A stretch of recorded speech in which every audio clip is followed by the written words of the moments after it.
ಮತ್ತು ಇನ್ನೊಂದು ರೀ ಈ ಸರಿ ಜರ ಚಳಿಗಾಲ ಇದೆಲ್ಲ ಭಾಳ ಸಮಸ್ಯೆ ಆಗೈತಿ. ಒಂದಿಷ್ಟು ಮಂದಿ ಎಲ್ಲರೂ ಬೆಳೆಗಳಂತಿ ಭಾಳ ಕುಂಠಿತಾಗ್ಯಾವು. ಇಂಥದ್ರಾಗ ಏನೈತಿ ನಮ್ದು ತೀಸ್ ನಾವು ನಮ್ಮ ಸ್ವಂತ ವಿಚಾರಲೇನ ರೀ ಇದಕ್ಕೇಂತ ಈಗ ಅದು ಯಾಕೆ ಸಮಸ್ಯೆ ಆಗಿರ್ತೈತೆ ಅನ್ನೋದು ನಿಮ್ಗೆ ಇನ್ಕ ಹೇಳಿನಿ ರೀ. ನಾ ತಂಡಿಗೆ ಜರ ಏನಂತ ಮ್ಯಾಲಿನ ಪೋಸ್ಕೊಂಡು ಕೆಳಗೆ ಹೋಗ್ತೈತಿ, ಕೆಳಗಿನ ಮ್ಯಾಲೆ ಬಂದಿರ್ತೈತಿ. ಹಿಂಗಾಗಿ ನಡು ಸೆಂಟ್ರಾಗಿ ಅದೊಂಥರ ಗಂಡ್ರೂಪ ತಳಿರ್ತೈತಿ ಇರ್ತಾರಲ್ಲ ಪೋಷಕಾಂಶ ಹಂಗಾಗಿರ್ತೈತಿ. ಈ ಸಂಬಂಧ ಏನಂತೀವಿ ನಾವು ಮೊದಲು ತಳದಾಗ ಏನೈತಿ ಸಾಯಿಲ್ ಅಪ್ಲಿಕೇಶನ್ ಚೆಂದಾಗಿ ಮಾಡ್ಬೇಕಾಗೈತೆ ಆ ಟೈಮ್ದಾಗ. ಅಂದ್ರೆ ಮಣ್ಣಿನ pH ಏನಂತಿ ಇಂಬ್ಯಾಲೆನ್ಸ್ ಮಾಡ್ಬೇಕೈತೆ ರೀ. ಬೇಕಾರೆ ಆ್ಯಸಿಡಿಕ್ ಕಡೆ ಅಂತೂ ಹೋಗಿರ್ತೈತಿ ರೀ ಮಳೆಗಾಲದಾಗ. ಅದನ್ನ ಕ್ಷಾರಿ ಕಡೆ ತರೋದು ರೀ. ಕ್ಷಾರಿ ಕಡೆ ತಂದ ಕಿಸಿಂದ ನೆಕ್ಸ್ಟ್ ಏನಂತಿ ನಾವು ಆ್ಯಸಿಡಿಕ್ ಕಡೆ ರೂಪದಾಗ ನಾವು ತರಬೇಕಾಗಿರ್ತೈತಿ. ಈ ದಶಲಿ ಏನಂತಿ ನಾವು ಮೊದಲು ಮಣ್ಣು ಏನಂತಿ ಪೊಟ್ಯಾಷಿಯಮ್ ಮತ್ತು ಇದು ಕೊಡ್ತೀವಿ ರೀ, ಸಿಲಿಕಾನ್ ಅದು ರೀ. ಅದನ್ನ ಕೊಟ್ಟು ಕಿಸಿಂದ ಏನು ನೀರು ಕೊಟ್ಟಿವಲ್ಲ ಅಂತ ನೆಕ್ಸ್ಟ್ ಏಕದಮ್ ಏನಂತಿ ಮಣ್ಣು ಏನಂತಿ ಕರ್ಲ್ಗಡ್ಲೆ ತಯಾರಾಯ್ತು ರೀ.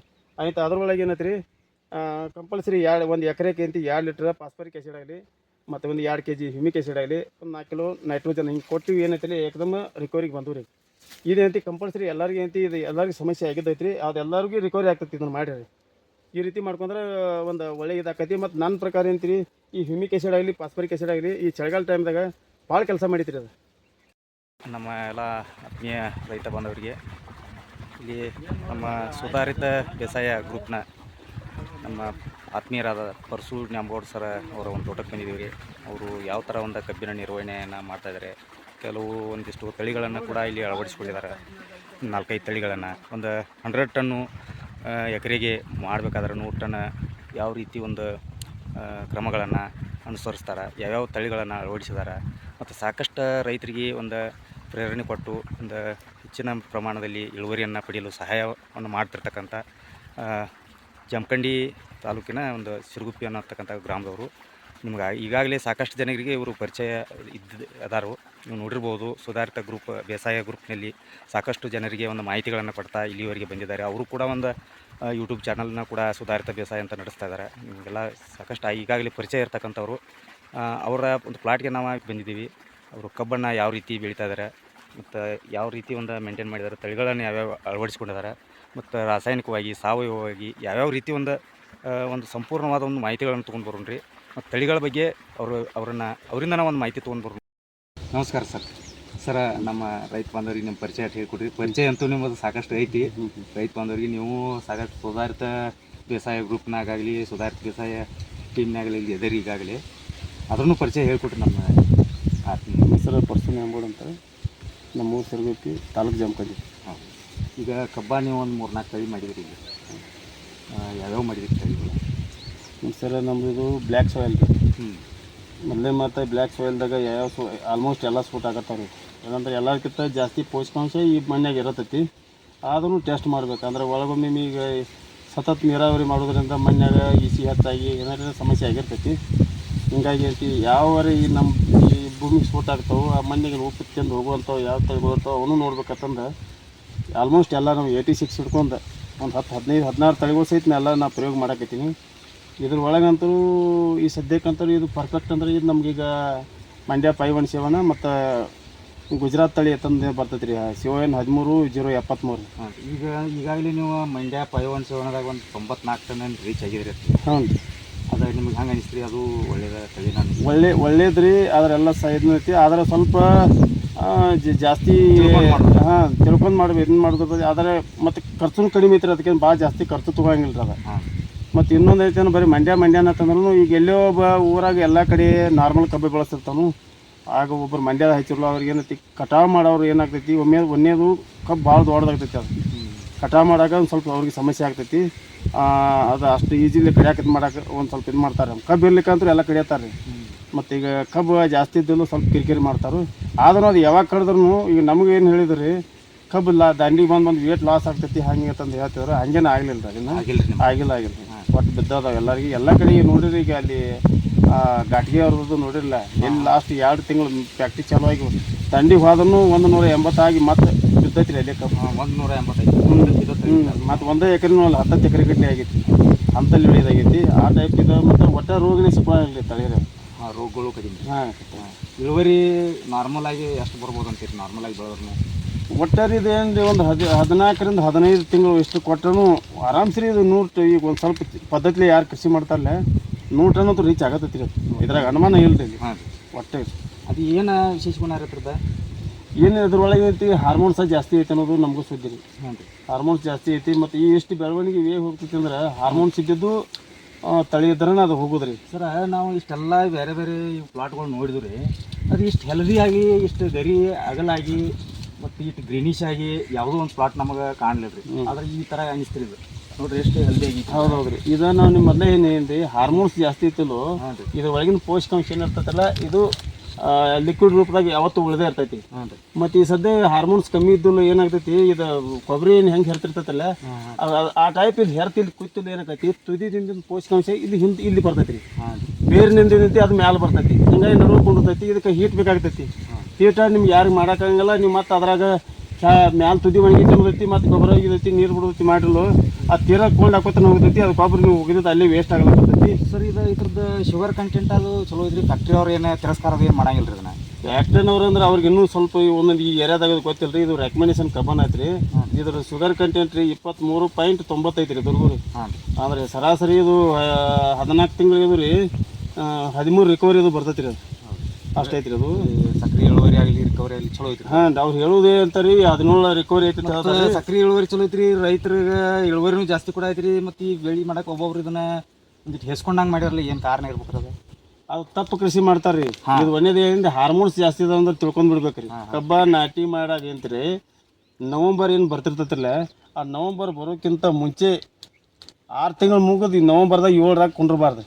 ಅಷ್ಟು ರೋಗ ಅಷ್ಟು ಅದನ್ನ ಅಂದ್ರೆ ಅಲ್ಲಿ ನವಂಬರ್ದಾಗ 6 ತಿಂಗಳದಾಗ ಕುಂಡ್ರಬೇಕು, ಏನಾಗಂಗಿಲ್ಲ. ಅಂದ್ರೆ ಇವ್ರು ನೀವು ಜೂನ್ದಾಗೂ ನಾಟಿ ಮಾಡಿರೂ ಅದು ಸಟ್ ಆಗಂಗಿಲ್ಲ ರೀ. ಅದು ಇನ್ನು ಜುಲೈ 15 ನಂತರ ಯಾರು ನಾಟಿ ಮಾಡ್ತಿರಲ್ಲ ಅಲ್ಲಿ ಹಿಡ್ಕೊಂಡು ನವಂಬರ್ ತನಕ ನಾಟಿ ಮಾಡಿರಿ. ಒಂದು ವರ್ಷದ ಕಬ್ಬನು ಹಾಕವು, ಅದ್ರಾಗ ಮಿಡ್ಲ್ 14 ತಿಂಗಳದ್ದು ಆಗ್ತೈತಿ. ಬಿಟ್ಟರೆ ನಿಮ್ಗೆ ಇಂತಿ 16 ತಿಂಗಳು ಕಬ್ಬು ಆಗ್ತೈತಿ. ನೀವು ಮಾಡಕ್ಕೆ ಎಷ್ಟು ವರ್ಷ ಆತ್ರಿ ಮಂಡ್ಯ ತಳಿ ಪ್ರಯೋಗ? ನಮ್ದು ಇದು ಒಂದು ಸೀಸನ್ ಕುಲ್ಲ ಐತ್ರಿ. ಈಗ ಅಲ್ಲಿ 2ನೇ ಕುಳಿ ತಂದು ಅಲ್ಲಿ ಬರ್ಲಾದೈತ್ರಿ. ಇಲ್ಲಿ ಮತ್ತೆ ಇದು ಚಾಲು ಐತ್ರಿ. ಅದು ನಾಟಿ ಕಬ್ಬು. ನಾಟಿ ಕಬ್ರಿ. ಈಗ ಇದಕ್ಕೆ 7 ತಿಂಗಳು ಆಯ್ತು. ನಿಮಗೆ 94 ಟನ್ ರೀಚ್. ಇಲ್ಲಿ ಇದನ್ನ ನೋಡ್ರಿ ನಾವೀಗ 100 ಟನ್ ಟಾರ್ಗೆಟ್ ಹಾಕಿದೀವಿ ರೀ. ಅದಕ್ಕೆ 100 ಟನ್ ಇಟ್ಟಿದೀವಿ ರೀ. ಆರಾಮ್ಸ್ರಿ ಆಗ್ತೈತಿ ಅನ್ಸಿತ್ರಿ. ಆಗ್ತೈತ್ರಿ. ಅವಾಗ ಬಂದಾರ ನೀವು 5 ಟನ್ ಏನು ಭಾಳ ಆ ಟೈಮ್ದಾಗ ಅಲ್ಲಿ ಅಂತ ನಾವು ಸಂಖ್ಯೆ ಅಂತೂ ಏನು ಮೇಂಟೈನ್ ಮಾಡಿದಿಲ್ರಿ. ಇಲ್ಲಿ ಅಂತ ಕಂಪಲ್ಸರಿ ಸಂಖ್ಯಾಶಾಸ್ತ್ರ ಅಂತ ಮೇಂಟೈನ್ ಮಾಡಿದೇವೆ ರೀ. ಹಿಂಗಾಗಿ ಆಗ್ಬೋದು ಅನ್ಸೈತಿ ರೀ. ಅದು ಇದೇ ನಂತರ ಇದನ್ನೇನು ಬೆಳೆಸೋದೇನು ಭಾಳ ಏನು ತೊಂದರೆ ಇಲ್ಲ ರೀ. ಎಲ್ಲರಿಗೂ ಈಜಿ ಐತಿ ರೀ. ಅದು ಭಾಳ ಈಜಿಲಿ ಬೆಳಿತೈತಿ. ರೋಗನೇ ಸಿಗಲ್ಲ ರೀ. ಹಿಂಗಾಗಿ ಏನು ಸಮಸ್ಯೆ ಆಗಂಗಿಲ್ಲ ರೀ. ಈ ರೋಗನೇ ಸಿಗೋಣ ಏನಾಗ್ತೈತಿ, ಬೇರೆ ಬೇರೆ ಗೊತ್ತಿಲ್ಲದ ಪೋಷಕಾಂಶ ಎಲ್ಲ ಯಾರ್ಯಾರು ಏನು ಕೊಡ್ತಾರೆ ಅಂತ ಹಾಕೋದು ಯಾರ್ಯಾರು ಏನಂತಾರೆ ಹೇಳೋದು ಅದನ್ನ ಮಾಡ್ತಾರೆ. ಅದು ಮಣ್ಣಾಗಿ ಅಂತ ಅಲ್ಲೇ ಸಿಲಿಯಾಗಿ ಅಲ್ಲೇ ಕೂತ ಅದು ಮುಂದೂ ಸಿಗಂಗಿಲ್ಲ ಹಿಂದೂ ಸಿಗಲ್ಲ, ಹಂಗೆ ಮಾಡ್ಕೊಂಡು ಕೊಂಡಿರ್ತಾರೆ. ಈಗ ಒಂದು 3 ಎಕರೆ ಪ್ಲಾಟ್ ಏನ್ರಿ? 3 ಎಕರೆ. 3 ಎಕರೆ ಪ್ಲಾಟ್ದಾಗ ಒಂದು 4 ಥರ ಮಾಡಿದಿರಿ. ಈಗ ಡೋಸ್ ಎಲ್ಲ ಇವ್ ಗೊಬ್ಬರ ಡೋಸ್ ಎಲ್ಲ ಸೇಮ್ ಕೊಡ್ತೀರಿ ಇವಕ್ಕೆ? ಸೇಮ್ ರೀ. ಮತ್ತೆ ಬೇಕಂದ್ರೆ ಇದು ಕಮ್ಮಿ ಐತ್ರಿ.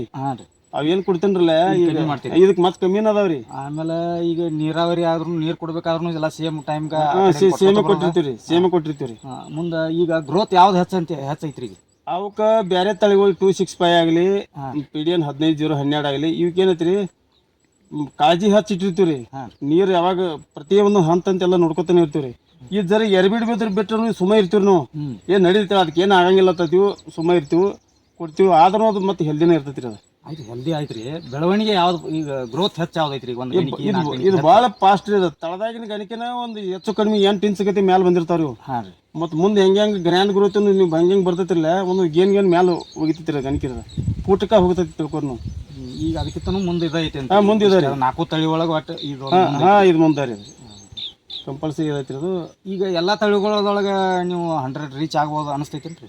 ಇದನ್ನಂತೂ ನಾವು ಗ್ಯಾರಂಟಿ ಹೇಳ್ತೇನೆ ರೀ. ಅವ್ರದ್ದು ನಾವು ನೋಡಾಕ್ಬೇಕು ರೀ.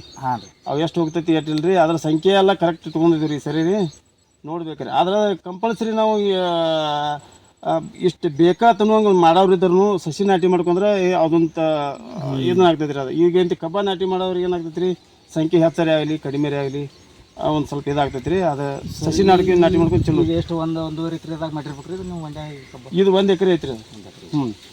1 ಎಕರೆದಾಗ 100 ಟನ್ ಅಂತೂ 100 ಟನ್ ಇಟ್ಟಿದ್ದೀವಿ. ವಿಶ್ವಾಸ ಐತ್ರಿ. ಅಂದ್ರೆ ಹೋದ ವರ್ಷ ನೀವು ಪ್ಲಾನ್ ಮಾಡಿದಿರಿ. ಇದು ಸರಿ ಅದಕ್ಕಿಂತನೂ ಹೆಚ್ಚಾಗ್ತೈತಿ ರೀ. ಇದು ಯಾಕಂದ್ರೆ ಈ ಸರಿ ನಾವು ಏನು ಕಬ್ಬನ ನಾಟಿ ಮಾಡುವಲ್ಲಕ್ರಿ 1.5 ಫುಟಿಗೆ ನಾವು ಒಂದೊಂದು ಕಣ್ಣಾಗ ಎಲ್ಲ ಎಲ್ಲ ಮುಖ್ಯ ಆಯ್ತು ರೀ. ತಳಿ ಆಯ್ತು, ಎಲ್ಲ ಆಯ್ತು. ಈ ಗೊಬ್ಬರ ನಿರ್ವಹಣೆ ಯಾವ ಥರ ಮಾಡ್ಕೋತೀರಿ ನೀವು? ನೋಡಿರಿ, ನಮ್ದು ಹೇಳೇನ್ರಿ ಒಂದಂತರೂ ಪ್ರೊಸೆಸ್ ನಾವು ಕಂಪಲ್ಸರಿ ಇಂದ ಅಲ್ಲಿ ಎಲ್ಲರಿಗೆ ನಾ ಶೆಡ್ಯೂಲು ನಿಮ್ಗೆ ಎಲ್ಲರಿಗೆ ಗ್ರೂಪ್ನಾಗಲಿ ಎಲ್ಲ ಕಡೆ ಹೇಳ್ಕೊತಾನದನ್ರಿ. ಕಂಪಲ್ಸರಿ ನಮ್ದು ಕ್ರಾಪ್ ಕುಲ್ಲ ಆಗೋದ್ರೊಳಗಾಗಿನ ರಂಜಕತ್ ಏನು ಮೊದಲು ಬರ್ತೈತಿರಲ್ಲ ಅದನ್ನು 40 ಕಿಲೋ ಹಾಕ್ತಾನೆ ರೀ. ಬಟ್ ಮೂರು ಟೈಮ್ ಬರ್ತೈತಿ ಅದು. ಈ 40 ಕಿಲೋ ಅಂದ್ರೆ ನಮ್ಮ 40 ಕಿಲೋ ಅಂದ್ರೆ ಏನೋ ಪರ್ಸೆಂಟೇಜ್ ಕೆಜಿ ರೀ. ಚೀಲ ಕೆಜಿ ಅಲ್ಲ, ಚೀಲದ ಲೆಕ್ಕದಾಗ ಹೇಳ್ರಿ. ಚೀಲದ ಅಂದ್ರೆ ಈಗ ನಮ್ಮ ಮನೆಗೆ ಅಂತೂ ನಾವು ಬ್ಲ್ಯಾಕ್ ಸಾಯಿಲ್ DAP ಯೂಸ್ ಮಾಡಂಗಿಲ್ಲ ರೀ. ಒಂದು ವೇಳೆ DAP ಯೂಸ್ ಮಾಡೋರಿದ್ರು ಒಂದು ಚೀಲ ಹಾಕಿದ್ರೆ ಎಷ್ಟು ಇರ್ತೈತೆ ರೀ?